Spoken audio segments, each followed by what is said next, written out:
ಸ್ವಾಮೀಜಿಯವರ ಚರಣ ಕಮಲಗಳಲ್ಲಿ ನನ್ನ ನಮಸ್ಕಾರಗಳನ್ನು ಸಲ್ಲಿಸ್ತಾ, ವೇದಿಕೆ ಮೇಲಿರುವಂತಹ ಸಭಾ ಅಧ್ಯಕ್ಷರಾದಂತಹ ಅಖಿಲ ಹವ್ಯಕ ಮಹಾಸಭೆಯ ಅಧ್ಯಕ್ಷರು, ನನ್ನ ಆತ್ಮೀಯರು ಆದಂತಹ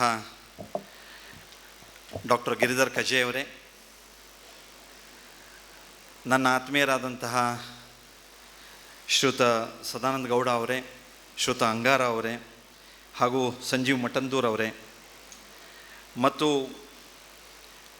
ಹವ್ಯಕ ಮಹಾಮಂಡಲದ ಅಧ್ಯಕ್ಷರು ಆತ್ಮೀಯರು ಆದಂಥ ಶ್ರೀಯುತ ಆರ್ ಎಸ್ ಹೆಗಡೆ ಹರಿಗಿಯವರೇ, ಕೇಶವ ಪ್ರಸಾದ್ ಮುಳಲಿಯವರೇ, ವೇದಿಕೆ ಮೇಲೆ ಮತ್ತು ಸಭೆಯಲ್ಲಿ ಆಸೀನರಾಗಿರುವಂತಹ ನನ್ನೆಲ್ಲ ಆತ್ಮೀಯ ಬಂಧುಗಳೇ, ತಾಯಂದಿರೇ, ಮಾಧ್ಯಮದ ಸ್ನೇಹಿತರೆ, ನಾನೀಗ ನಮ್ಮ ಭಾಷೆಯಲ್ಲೇ ಮಾತಾಡೋಣ ಮಾಡ್ಕೋತಿದ್ದಿ, ಹೆಂಗೆ ಮಾತಾಡ್ಲಾ? ಆದರೆ ಇವಕ್ಕೆಲ್ಲ ತಿಳಿತಾ ಇಲ್ಲ, ಮತ್ತು ಉಳಿದವಕ್ಕೆ ಕಡೆಗೆ ಈಗ ಉಳಿದವ್ಕೆ ತಿಳಿದವ್ರು ಒಡ್ಡಿಲ್ಲ, ಈ ಪ್ರಶ್ನವ್ಕೆ ಸರಿ ತಿಳಿಯೋವಲ್ಲಿ, ಮತ್ತು ಎಂತೆಂಥಾರು ಕಡೆಗೆ ಬರೆದ್ರೆ ಕಷ್ಟ ಅವು. ಇವತ್ತಿನ ಸಭೆಯಲ್ಲಿ ನಿಗಳೆಲ್ಲರ ಸಂತಿಗೆ ಇಪ್ಪಲೆ ಭಾಳ ಖುಷಿಯಾಜು ನನಗೆ. ಪುತ್ತೂರು ಅಂದರೆ ಇದು ರಾಜ್ಯದಲ್ಲಿ ಒಂದು ಗುರುತಿಸಲ್ಪಡುವಂತಹ ಊರು. ಇದು ಅದು ಅಡಿಕೆ ಕಾರಣದಿಂದ ಮಾತ್ರ ಅಂತಲ್ಲ, ಇಲ್ಲಿಯ ಹಿರಿಯರ, ಇಲ್ಲಿಯ ಜನಜೀವನದ ಪ್ರಭಾವದ ಕಾರಣ ಪುತ್ತೂರು ಅಂದರೆ ಅದು ದಕ್ಷಿಣ ಕನ್ನಡ ಜಿಲ್ಲೆಗೆ ಮಾತ್ರ ಅಲ್ಲ, ರಾಜ್ಯಕ್ಕೆ ಅದೊಂದು ಉದಾಹರಿಸಬಹುದಾದಂತಹ ಒಂದು ಒಳ್ಳೆಯ ಊರು. ಆ ಊರಿನ ಕಾರ್ಯಕ್ರಮದಲ್ಲಿ ನಿಂಗವೆಲ್ಲ ನನ್ನನ್ನು ಕರೆದು ಇವತ್ತು ನಿಂಗಳ ಎದುರಿಗೆ ಮಾತಾಡಲ್ಲೇ ಹೇಳಿದ್ದೆ. ಇದು ಸ್ವಲ್ಪ ಶಿರ್ಸಿ ಹವ್ಯಕ ಭಾಷೆ ಇದು, ನಾನು ನಿಂಗಕ್ಕಿಗೆ ಮತ್ತೆ ಅಲ್ಲಿ ವ್ಯತ್ಯಾಸ ಆಗ್ತೋದು ಹೆಂಗೆ ಮಾಡಿರುವ. ಓಕೆ, ಆದರೆ ಇವತ್ತು ಕರೆದಿದ್ದಕ್ಕೆ ಬಹಳ ಸಂತೋಷ ಆಯ್ತು. ಇವತ್ತಿನ ಈ ಸಭಾಭವನ ಸಮರ್ಪಣೆ ಕಾರ್ಯಕ್ರಮ ಪುತ್ತೂರಿನ ನಮ್ಮ ಹವ್ಯಕ ಮಹಾಮಂಡಲದ ಇತಿಹಾಸದಲ್ಲಿ ಒಂದು ದಾಖಲಾಗುವಂತಹ ಸುವರ್ಣಾಕ್ಷರದಲ್ಲಿ ಬರೆದಿಡುವಂತಹ ದಿನವಾಗಿರುತ್ತು ಹೇಳೋದನ್ನು ಅತ್ಯಂತ ಸಂತೋಷದಿಂದ ಹೇಳ್ತೆ. ಮತ್ತು ಪರಮಪೂಜ್ಯ ಗುರುಗಳೇ ಇದಕ್ಕೆ ಬಂದು ಆಶೀರ್ವಚನವನ್ನು ಆಶೀರ್ವಾದ ನೀಡ್ತಾ ಇದ್ದರು ಅಂದರೆ ಅದಕ್ಕಿಂತ ದೊಡ್ಡ ಸೌಭಾಗ್ಯ ಇನ್ನೊಂದಿಲ್ಲ ಅಂತ ನಾನು ಭಾವಿಸ್ಕೆಂಜೆ. ಪರಮಪೂಜ್ಯ ಸ್ವಾಮೀಜಿಯವರು ಅವರು ಮಾಡ್ತಾ ಇದ್ದಂಥ ಎಲ್ಲ ಕೆಲಸ ಕಾರ್ಯಗಳ ಮಧ್ಯೆ ಇವತ್ತು ಪುತ್ತೂರಿಗೂ ಬಂದು ಈ ಸಭಾಭವನದ ಕಾರ್ಯಕ್ರಮದಲ್ಲಿ ಇದ್ದಿದ್ದು ಅವರು ನಮ್ಮೆಲ್ಲರ ಬಗ್ಗೆ ಎಷ್ಟು ಒಂದು ಅಭಿಮಾನ, ಪ್ರೀತಿ, ವಿಶ್ವಾಸ, ನಮ್ಮೆಲ್ಲರಿಗೆ ಒಂದು ಆಶೀರ್ವಾದ ನೀಡೋ ಹೇಳುವಂಥ ಬಯಕೆ ಇದ್ದು ಹೇಳೋದು ಭಾಳ ಸ್ಪಷ್ಟ ಆಗ್ತು. ಅವರ ಆಶೀರ್ವಾದ ಸದಾ ಹೀಗೆ ಇರಲಿ ನಮ್ಮೆಲ್ಲರಿಗೆ ಅಂತ ನಾನು ಅವರಲ್ಲಿ ಪ್ರಾರ್ಥಿಸ್ತಾ, ಇವತ್ತು ನಾನು ಮೊದಲನೇದಾಗಿ ಈ ಸಭಾಭವನದ ನಿರ್ಮಾಣಕ್ಕೆ ಕಾರಣೀಕರ್ತರಾದಂತಹ ಎಲ್ಲ ಹಿರಿಯರನ್ನು ಅಭಿನಂದಿಸ್ತೆ. ವಿಶೇಷವಾಗಿ ಶ್ರೀಯುತ ಶಿವಶಂಕರ್ ಭಟ್ರು ಮತ್ತು ಈಶ್ವರ್ ಭಟ್ರು ಅವರ ಕುಟುಂಬ ಬಹಳ ದೊಡ್ಡ ಸಹಾಯವನ್ನು ಮಾಡಿ ಇವತ್ತಿನ ಈ ಸಭಾಭವನ ಪೂರ್ಣ ಅಪ್ಲೆ ಅವೆಲ್ಲರೂ ಕಾರಣೀಕರ್ತರಾಜ. ಹಾಗಾಗಿ ಅವಕ್ಕೆ ನಮ್ಮೆಲ್ಲರ ಪರವಾಗಿ ಅಭಿನಂದನೆ ಸಲ್ಲಿಸ್ತೆ. ಮತ್ತು ನಿಂಗಕ್ಕಿಗೂ ಎಲ್ಲರಿಗೂ ಅಭಿನಂದನೆಯನ್ನು ಸಲ್ಲಿಸ್ತೆ, ಯಾಕೆಂದರೆ ನಿಂಗವು ಎಲ್ಲರೂ ಇದಕ್ಕೆ ಬೇಕಾದಂತಹ ಸಹಾಯವನ್ನು ಮಾಡಿದ್ದೆ. ಅಳಿಲು ಸೇವೆ, ಆ ಅಳಿಲು ಸೇವೆಯ ನೆನಪು ಅದು ಶಾಶ್ವತವಾಗಿ ಉಳಿಯುವಂಥದ್ದು. ಹಾಗಾಗಿ ನಿಗಳೆಲ್ಲರ ಸಹಾಯದಿಂದಾಗಿ ಇಷ್ಟು ದೊಡ್ಡ ಸಭಾಭವನ ಆಜು. ಈ ಸಭಾಭವನ ನೋಡಿದರೆ ಇಲ್ಲೇ ಒಂದಷ್ಟು ಬಂದು ಕಾರ್ಯಕ್ರಮ ಮಾಡಿ ಹೆಂಗವೂ ಎಲ್ಲ ಭಾಷಣ ಮಾಡ್ಲಿಕ್ಕೂ ಕಾಣುತ್ತೆ ಪದೇ ಪದೇಯ. ಅಷ್ಟು ದೊಡ್ಡ ಸಭಾಭವನ ಆಜು, ಚೆನ್ನಾಗಾಜು, ವಿಶಾಲವಾಗಿದ್ದು, ಗಾಳಿ ಬೆಳಕು ಇದೆಲ್ಲ ಸಮೃದ್ಧವಾಗಿದ್ದು. ಹಾಗಾಗಿ ಅಷ್ಟು ಅಚ್ಚುಕಟ್ಟಾಗಿ ನಿರ್ಮಾಣಪ್ಲೆ ಎಲ್ಲರೂ ಕಾರಣೀಕರ್ತರಿದ್ದೆ.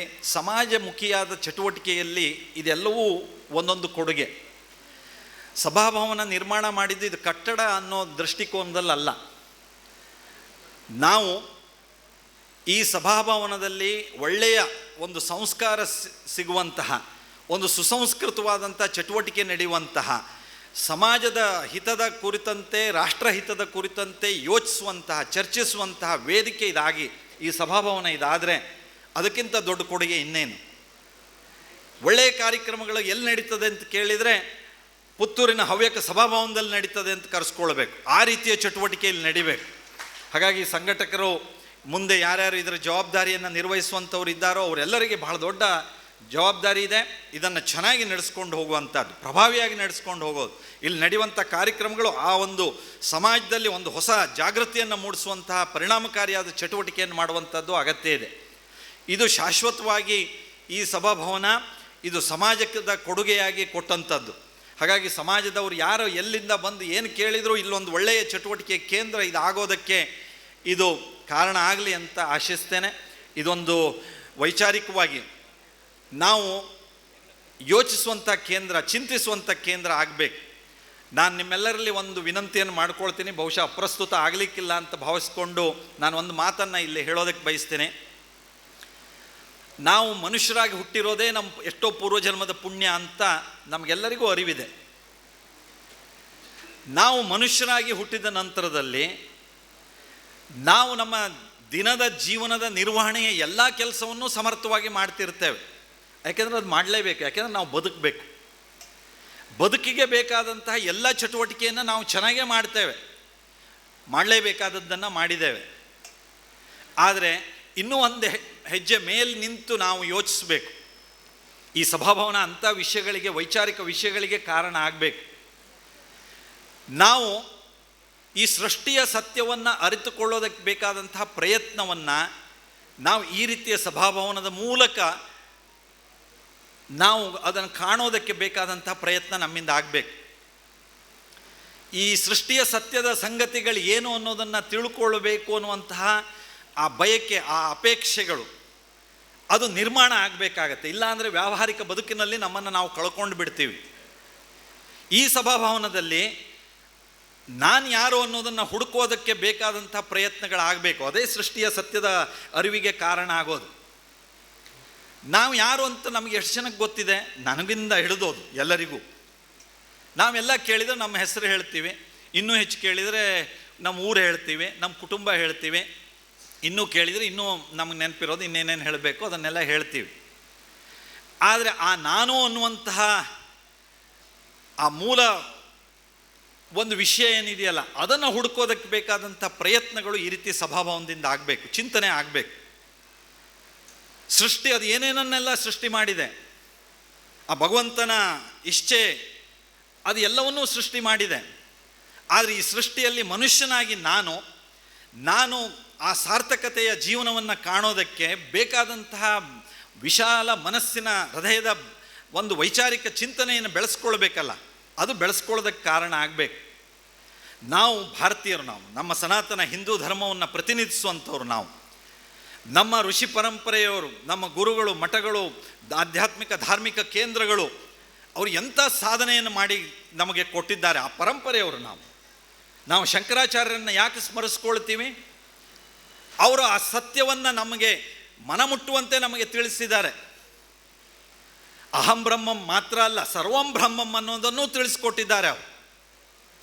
ಹಾಗಾಗಿ ಪರಮಾತ್ಮನ ಅಂಶ ಇರುವಂತಹ ಎಲ್ಲವನ್ನೂ ಸಹ ನಾವು ಸಹಜವಾಗಿ ಆರಾಧಿಸ್ತೀವಿ. ಆದರೆ ಆರಾಧಿಸುವಂಥ ಹಿಂದಿರುವಂತಹ ಮೂಲ ನಂಬಿಕೆ ಏನೋ ಅಥವಾ ಅದಕ್ಕೆ ವೈಚಾರಿಕವಾದಂಥ ಹಿನ್ನೆಲೆ ಏನೋ ಅನ್ನೋದನ್ನು ಹುಡ್ಕೊಳ್ಳೋದಕ್ಕೆ ನಾವು ಹೋಗೋದಿಲ್ಲ. ಆದರೆ ನಾವು ಹೋಗಬೇಕು. ನಾವು ಹೋಗ್ತಾ ಇಲ್ಲ. ಯಾಕೆ ಹೋಗ್ತಾ ಇಲ್ಲ ಅಂದರೆ ಪರಕೀಯರ ಆ ಆಳ್ವಿಕೆಯ ಪರಿಣಾಮ. ಆ ಹೂಣರೋ, ಶಕರೋ, ಡಚ್ಚರೋ, ಫ್ರೆಂಚರೋ, ಪೋರ್ಚುಗೀಸರೋ, ಮೊಘಲರೋ, ಇಂಗ್ಲೀಷರೋ ಅದು ಎಷ್ಟು ಜನ ನಮ್ಮ ಮೇಲೆ ದಾಳಿ ಮಾಡಿದರು. ಶತಮಾನಗಳು ಆ ದಾಳಿಯಲ್ಲಿ ಇದ್ವಿ. ಆದರೆ ಆ ದಾಳಿಯ ಮಧ್ಯದಲ್ಲಿಯೂ ನಮ್ಮ ಪೂರ್ವಜರು ನಮ್ಮ ಸನಾತನ ಹಿಂದೂ ಧರ್ಮದ ಈ ಸಂಸ್ಕೃತಿಯ ಎಲ್ಲ ವಿಶೇಷತೆಗಳನ್ನು ಉಳಿಸಿ ಬೆಳೆಸ್ಕೊಂಡು ಬರುವಂಥ, ಅದನ್ನು ರಕ್ಷಿಸ್ಕೊಂಡು ಬರುವಂಥ ಪ್ರಯತ್ನವನ್ನು ತಮ್ಮ ತ್ಯಾಗದ ಬಲಿದಾನದ ಮೂಲಕ ಮಾಡಿದ್ದಾರೆ ಅವರು. ಆದರೆ ಇವತ್ತು ಸ್ವತಂತ್ರ ಭಾರತದ 75ನೇ ವರ್ಷ ಅಮೃತ ಮಹೋತ್ಸವದ ವರ್ಷದಲ್ಲಿದ್ದೇವೆ. ನಾವು ಸ್ವಾತಂತ್ರ್ಯ ಬಂದು ಇಷ್ಟು ವರ್ಷ ಆದರೂ ಸಹ ನಮ್ಮ ತನವನ್ನು ನಾವು ಅರಿಯುವಂಥದ್ದಕ್ಕೆ ಬೇಕಾದಂತಹ ಪ್ರಯತ್ನಗಳು ಹಿಂದಿನ ಆಡಳಿತದಲ್ಲಿ ಆಗಿಲ್ಲ. ಆದರೆ ಇವತ್ತು ನಾನು ಹೆಮ್ಮೆ ಮತ್ತು ಅಭಿಮಾನದಿಂದ ಹೇಳ್ಬೋದು, ನಮ್ಮ ದೇಶದ ಪ್ರಧಾನಮಂತ್ರಿ ನರೇಂದ್ರ ಮೋದಿ ಅವರ ಕಾರಣದಿಂದ ನಾವು ಯಾರು ಅನ್ನುವಂಥ ಅರಿವನ್ನು ಜಗತ್ತಿಗೆ ಮಾಡಿಕೊಡೋದಕ್ಕೆ ಬೇಕಾದಂಥ ಪ್ರಯತ್ನವನ್ನು ಇವತ್ತು ನಡೀತಾ ಇರೋದನ್ನು ನಾವು ಕಾಣಬಹುದು. ನಾವು ಆ ಗುಲಾಮಿತನದ ಮಾನಸಿಕತೆಯಿಂದ ಹೊರಬಂದು ನಾವು ನಮ್ಮ ತನವನ್ನು ಜಾಗೃತಗೊಳಿಸ್ಕೊಳ್ಬೇಕು ಅಂತಾದರೆ ನಮ್ಮ ವೇದ ಉಪನಿಷತ್ತಿನಂತಹ ಮಹಾನ್ ಕೊಡುಗೆ ಏನಿದೆ ಅದನ್ನು ಮತ್ತಷ್ಟು ಇವತ್ತು ಪ್ರಸ್ತುತಪಡಿಸೋದಕ್ಕೆ ಬೇಕಾದಂತಹ ಅವಕಾಶಗಳಾಗಬೇಕು. ಆ ಪ್ರಸ್ತುತಪಡಿಸೋದಕ್ಕೆ ಈ ರೀತಿಯ ಸಭಾಂಗಣಗಳು ಕಾರಣ ಆಗಬೇಕು. ನಾವು ಇದು ಕೇವಲ ಮನೋರಂಜನೆಗೆ ಚಟುವಟಿಕೆಯನ್ನು ನಡೆಸೋದಕ್ಕೆ ಒಂದು ವೇದಿಕೆ ಸಿದ್ಧ ಆಯಿತು ಅಂತ ತೃಪ್ತಿ ಪಡದೆ, ನಾವು ನಮ್ಮ ವೈಚಾರಿಕ ಆಳವನ್ನು ಇನ್ನಷ್ಟು ಹೆಚ್ಚು ವಿಸ್ತಾರವಾಗಿ ಹೆಚ್ಚಿಕೊಳ್ಳೋದಕ್ಕೆ ಬೇಕಾದಂಥ ಚಿಂತನೆಯ ಒಂದು ವೇದಿಕೆ ಇದಾಗೋದಕ್ಕೆ ಕಾರಣ ಆಗಬೇಕು. ಆ ರೀತಿಯ ಚಟುವಟಿಕೆಗಳು ಇಲ್ಲಿ ನಡಿಬೇಕು. ಸಂಖ್ಯೆ ಮುಖ್ಯ ಅಂತ ಅಲ್ಲ, ಸೇರಿರುವಂಥವರೊಳಗೆ ಈ ಆಳವಾದಂಥ ಅಧ್ಯಯನದ ಪ್ರವೃತ್ತಿ ಬೆಳೆಯೋದಕ್ಕೆ ಕಾರಣ ಆಗಬೇಕು. ಸ್ವಾತಂತ್ರ್ಯ ನಂತರದ ಆಡಳಿತದ ಪರಿಣಾಮ ನಮ್ಮ ಶಿಕ್ಷಣದಲ್ಲಿ ಈ ಎಲ್ಲ ಸಂಗತಿಗಳು ಯಾವುದು ಬರಬೇಕಿತ್ತೋ ಬರೋದಕ್ಕೆ ಕಾರಣ ಆಗಲಿಲ್ಲ. ಆದರೆ ನಾವು ಇವತ್ತು ಹೊಸ ಶಿಕ್ಷಣ ನೀತಿಯಿಂದ ಈ ರೀತಿಯ ಅನೇಕ ಸಂಗತಿಗಳು ಇವತ್ತು ಅನುಷ್ಠಾನಗೊಳ್ತಾ ಇದೆ ಅನ್ನುವಂಥ ಹಂತದಲ್ಲಿ ನಾವಿದ್ದೇವೆ. ಆದರೆ ನಾವು ಸಮಾಜವಾಗಿ ನಾವು ಈ ಸೃಷ್ಟಿಯ ಸತ್ಯವನ್ನು ಅಥವಾ ನಮ್ಮ ಜೀವನದ ಸತ್ಯವನ್ನು ಅಥವಾ ನಾನಾರು ಅನ್ನುವಂಥ ಸತ್ಯವನ್ನು ಅರಿಯೋದಕ್ಕೆ ಬೇಕಾದಂಥ ಪ್ರಯತ್ನವನ್ನು ಮಾಡೋಣ. ಅದೇ ಶಾಶ್ವತವಾಗಿ ಸತ್ಯವಾಗಿ ಉಳಿಯೋದು. ನಮ್ಮ ಜೀವಿತಾವಧಿ ಅದು ಭಗವಂತನ ಇಚ್ಛೆ ಎಷ್ಟಿದೆಯೋ ಅಷ್ಟು ಇರುತ್ತೆ.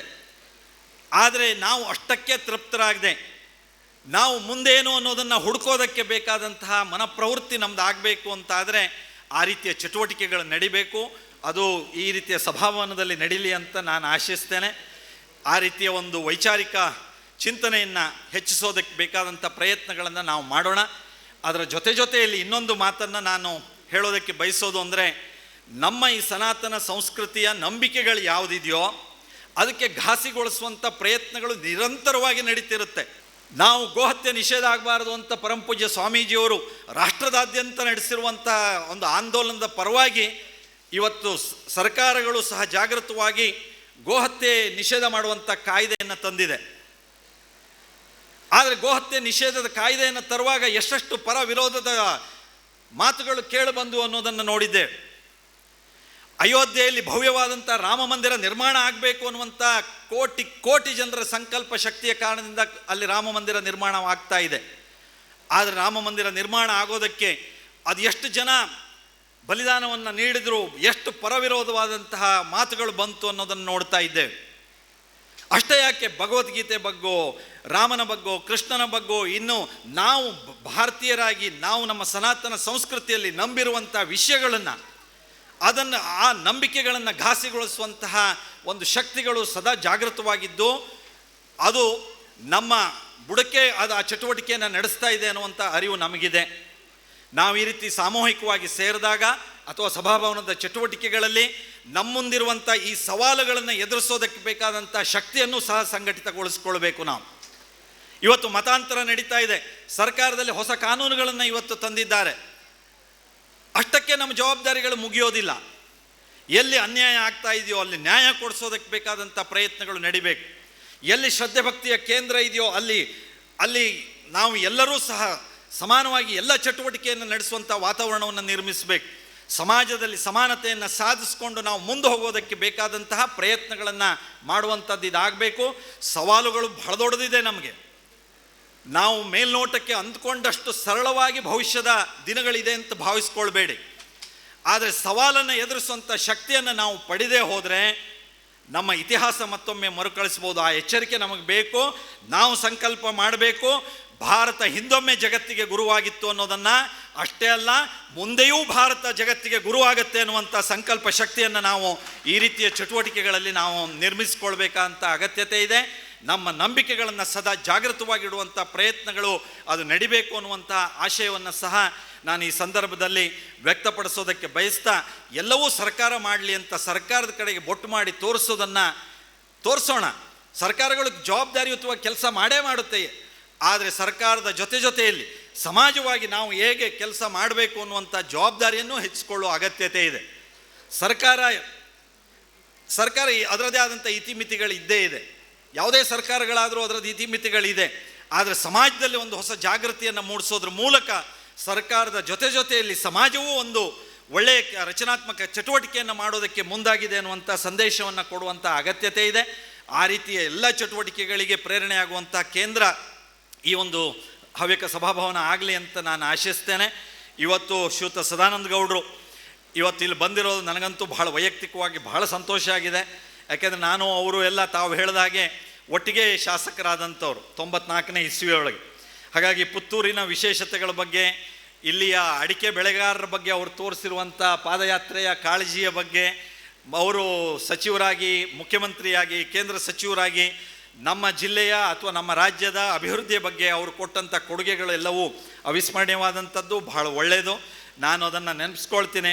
ಒಬ್ಬರಿಗೆ ನೀವು ಈ ರೀತಿ ಪ್ರೋತ್ಸಾಹವನ್ನು ನೀಡಿ ಅವರು ಈ ಎತ್ತರಕ್ಕೆ ಹೋದಂಥವರು ಸದಾನಂದ ಗೌಡರು ಇವತ್ತು ನಮ್ಮ ಮಧ್ಯೆ ಇಷ್ಟು ಸರಳವಾಗಿ ಬಂದು ಕುಳಿತು ಈ ಕಾರ್ಯಕ್ರಮದಲ್ಲಿ ಭಾಗಿಯಾಗಿರೋದು ಅತ್ಯಂತ ಸಂತೋಷ ತಂದಿದೆ ಅನ್ನುವಂಥ ಮಾತನ್ನು ನಾನು ಹೇಳ್ತಾ, ಇವತ್ತು ಅಂಗಾರ ಅವರು, ನಾನು ಅಂಗಾರ ಅವರು, ಸದಾನಂದ ಗೌಡರು ಎಲ್ಲ ನಾವು ಒಂದೇ ಬ್ಯಾಚ್ಮೇಟ್ಸು. ನಾವು 94ನೇ ಇಸ್ವಿಯಲ್ಲಿ ಅವರು ಒಟ್ಟಿಗೆ ಬಂದವರು.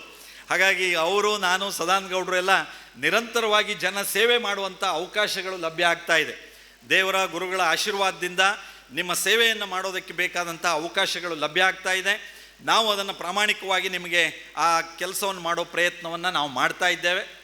ಆ ಪ್ರಯತ್ನಕ್ಕೆ ನಿಮ್ಮೆಲ್ಲರ ಸಹಕಾರ ಮುಂದೆಯೂ ಇರಲಿ ಅಂತ ನಾನು ಆಶಿಸ್ತೇನೆ.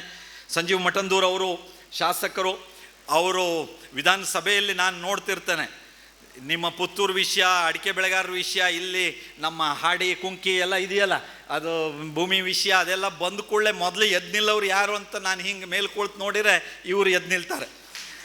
ಇವ್ರು ಎದ್ದು ನಿಂತಿದ್ದು ಮತ್ತೆ ಲಘುನೇ ಕಾಣ್ತದೆ, ಯಾಕಂದರೆ ಅವ್ರು ಕಲರ್ ಹಂಗೆ ಹಾಕ್ತಾರೆ ಅವ್ರು ಇತ್ತೀಚೆಗೆ. ಹಾಗಾಗಿ ಲಘುನೇ ಎದ್ದು ಕಾಣ್ತದೆ. ಯಾರು ಒಳ್ಳೆ ನೋಡೋದು ಬೇಡ, ನಾನು ಸಂಜೀವ್ ಮಠದೂರೊಳಗೆ ಗೊತ್ತಾಗೋಗ್ತದೆ. ಹಂಗಾಗಿ ಭಾಳ ಒಳ್ಳೆಯ ಶಾಸಕರಾಗಿ ನಿಮ್ಮ ಬಗ್ಗೆಲ್ಲ ಭಾಳ ಕಾಳಜಿಯನ್ನು ತೋರಿಸೋರಿದ್ದಾರೆ. ನೀವು ಇನ್ನೊಂದು ಸಲ ನಿಮ್ದು ಎಂಥಾರು ವಿಷಯ ಮಾತಾಡೋದು ಹೇಳಾದರೆ ಅವ್ರಿಗೆ ಹೇಳಿ, ಅವ್ರ ಸ್ವಂತಿಗೆ ನನಗೂ ಒಂದು ಚೂರು ಹೇಳಿ. ನಾನು ಸಂಜೀವ್ ಮಠದವ್ರು, ಏನ್ರಿ ನಿಮ್ಮ ಕ್ಷೇತ್ರದವ್ರು ಹೀಗೆ ಹೇಳ್ತಾ ಇದ್ರಲ್ಲ, ಏನಾಯಿತು ಅಂತ ಕೇಳ್ತೆ. ಅವಾಗಾರು ಎದ್ದು ನಿಂತು ಮಾತಾಡ್ತಾರೆ ಅವರು, ಮತ್ತೊಂದಷ್ಟು ಎದ್ದು ನಿಂತು ಮಾತಾಡ್ತಾರೆ. ಅವರು ನಿರಂತರವಾಗಿ ಉತ್ಸಾಹದಲ್ಲಿ ಸದನದಲ್ಲಿ ಭಾಗಿಯಾಗಿ ಎದ್ದು ನಿಂತು ಮಾತಾಡಿ ಎಲ್ಲ ವಿಷಯಗಳನ್ನು ಪ್ರಸ್ತಾಪಿಸ್ತಿರ್ತಾರೆ. ಆತ್ಮೀಯರಿದ್ದಾರೆ, ಅವರೆಲ್ಲರ ಜೊತೆಯಲ್ಲಿ ಉಳಿದೆಲ್ಲ ಗಣ್ಯರು, ತಾವುಗಳೆಲ್ಲ ಹಿರಿಯರೆಲ್ಲರೂ ಭಾಗವಹಿಯಾಗಿದ್ದೀರಿ. ಇವತ್ತು ಪರಮಪೂಜ್ಯ ಸ್ವಾಮೀಜಿಯವರು ಮಾಡ್ತಾ ಇರುವಂಥ ಎಲ್ಲ ಒಳ್ಳೆಯ ಕೆಲಸ ಕಾರ್ಯಗಳು ನಮ್ಮ ಮನದಲ್ಲಿದೆ. ನಾನು ಅದನ್ನೇನು ವಿಸ್ತರಿಸಿ ಹೇಳಬೇಕಾಗಿಲ್ಲ.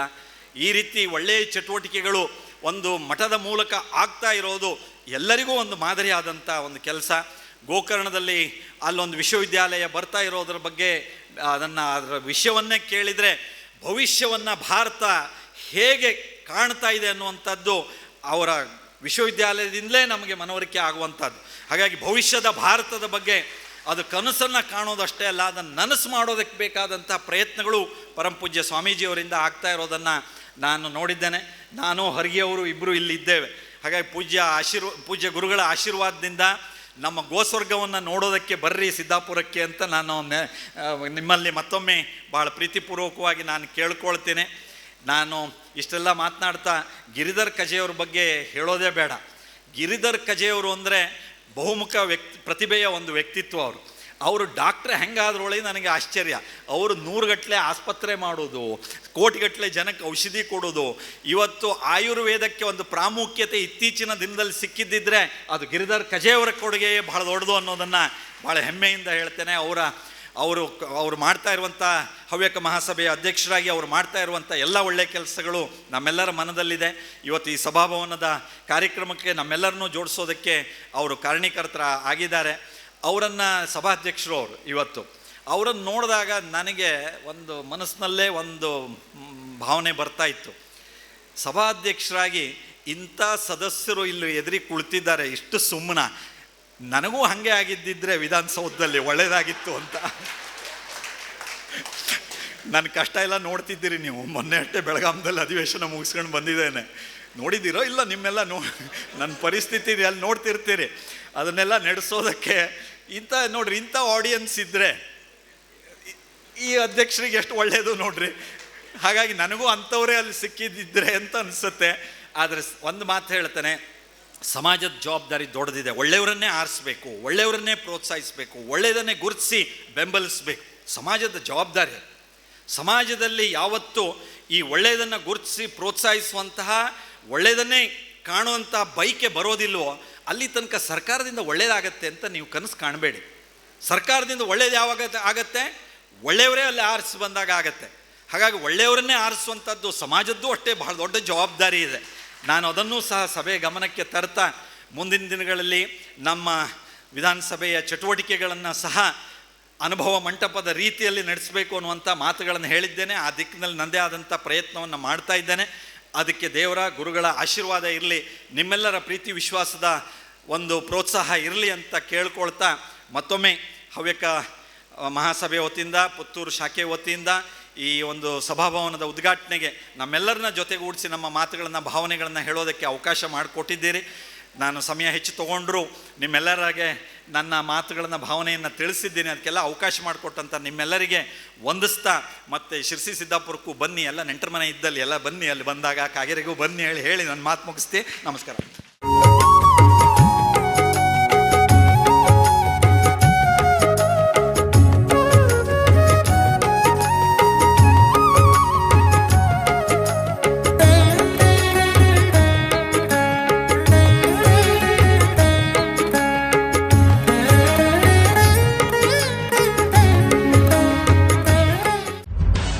ನಿಖರ ಸುದ್ದಿ, ಸದಭಿರುಚಿಯ ಕಾರ್ಯಕ್ರಮ.